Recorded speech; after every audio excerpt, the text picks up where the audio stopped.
research and evaluation. I work for Metis Associates. For what? Metis Associates. What is that? M-A-D-D-I-S? METIS. M-E-T-I-S. What is that? It's a research and evaluation For what type company of- headquartered here in New York City. What kind of research and evaluation? Like what kind of stuff? We do in a lot of different program areas, mainly education, but also, So educational research, if that would be accurate to say? well, there's a lot more than that. And it's also information technology. So if you had and one program title to give development. yourself, what would it be? Researcher. Researcher. Okay. All right. All right, so you're going to start a thing. Say your name and the baby's name, and then begin to tell the tale of what happened last night. Okay? Like, how long do you want the tale to Well, be? it Because start it's like when very you started to long. go into labor at home or whatever. And Talk to her. Okay, okay. All right, and so say your name first. So, my name is Julia Alemani, and this is Micah Alemani Marcus.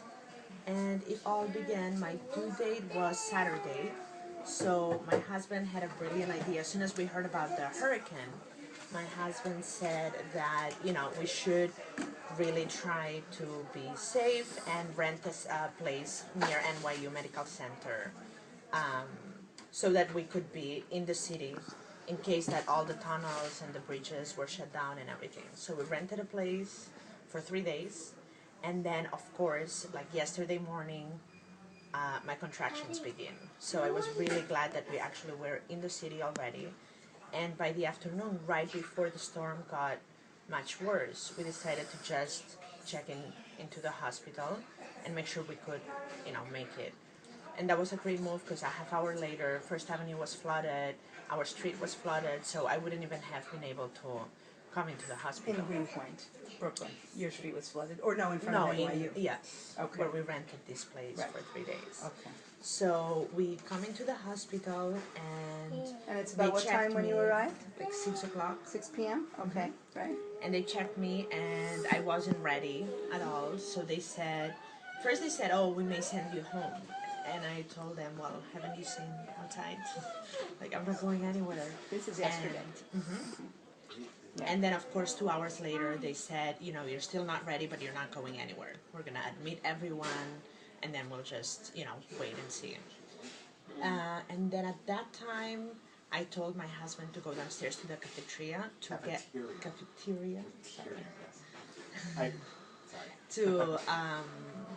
get some food because we hadn't eaten for many, many hours. And suddenly the light goes out in the entire building. And not even like the backup lights would come back on because the generators were in the basement where it had been completely flooded, so the generators couldn't kick in. And luckily he wasn't in the elevator. I knew that he had gone downstairs in the elevator, and it was like if he's stuck there, but he was able to get out, and that's when it happened. And he just came back up 8 flights of stairs, complete darkness. He was able to find me, and then my contractions started being really, really strong. And about what time was that now? 8:30, 9 o'clock, and really, really painful. But they said that they couldn't give us pain medication. And the lights are out Dora. for this point? Completely out. How They were frightened all were with you? flashlights Yeah? and with glow sticks, and my husband had to hold his cell phone while they were putting my IV. Yeah. So your it epidural was little- done under darkness? Uh-huh. They had the flashlights and the cell phones and all that. But So they safely did that. they did And that. they but were said they that all they could hoping at that only point that the give- lights were going to come back on? Well, at that point, they already knew that probably we would need to be evacuated, so that's why they said that they could only give very little pain medication, so I was able to walk in case of an emergency and having to rush out. And then the scariest part happened when I was, in a lot of pain, and suddenly I hear a lot of commotion outside, and I just hear the words fire. And my husband came to tell me that there was some smoke at the end of the corridor, and the nurses were running, everyone was running, and I was like, I can't run, like I was in so much pain. But luckily it was nothing. It was like some steam from somewhere, and very quickly they said, don't panic, it's not a fire. And the staff there were incredible because at every single point, they would check in with us, tell us exactly what was happening, what they were planning to do, and that really helped. And get okay, through did you know how many everything. centimeters you were at that point, or? Like 4 centimeters. 4 centimeters. Okay. And then at what time did they said we're going to take you out? So it was 9:30, something like that. Not sure about And the what do you time, remember but- next about being evacuated? Well, I remember being in a lot of pain and then putting me in a sled, and then they had to just bring me down the 8th flight of stairs. What on did the they say floor. to you as you were going down? If I was okay. They asked me like 20 million times if I was okay, and that I was doing a great job, and all I could think is, I'm not doing anything, you're doing all the great job. I'm just here, breathing, concentrating on positive thoughts, and, trying to get through it.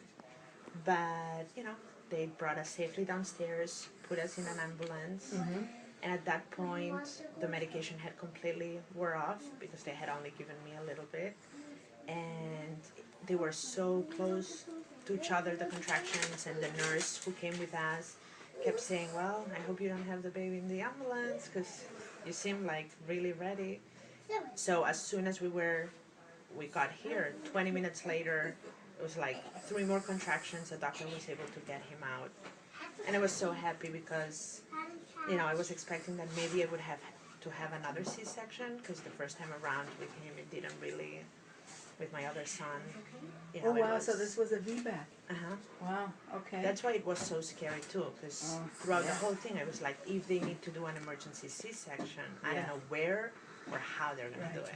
So you arrived here at around 10 p.m.? Do you know what Here, time? no, like 12. 12 midnight? Yeah, 12 midnight. And he was born what time? 12:42. 12:42. Wow. Yeah. So. Did you weep, cry, what? We'll get to that in a minute. I was just so happy when I saw him, and I knew that he was safe because I didn't, there were a couple of points where I was a little afraid that, things may not go exactly as I wanted. How much did he weigh? 7 pounds, 15 ounces. And the APGAR scores? And The APGAR scores, do the they do this? 9-9? Yeah. Yeah, Okay. Oh my gosh, that's very good. That's really incredible. When you thought about what your birth experience was going to be before this, what was in your mind about what you thought? I thought, it would be nothing like this. I mean, I thought I had some cool stories to tell about my other son and his birthing experience. And I thought, oh, this one, I don't know what he could do to, match his stories. And of course, his stories are a little bit more intense and more powerful. Sleeping so. Did you rethink of maybe naming him Sandy? No. No. We've heard that 20, million times, and no. That's not going to be a popular name. Exactly. We don't want to name him after a bad, disaster. Yeah. Do you have a nickname for him yet, though? No, just Micah. Yeah. I guess, what would you say was the most frightening moment of the whole experience? The fire. Scare. Because, I just couldn't even get up from my bed. So I was like, how am I going to, And your labor altogether, would you say, was how long from beginning to end? So the contraction started about 9 a.m. and then he was born at after midnight. Yeah. It's like talking about having a baby in a New York minute, right?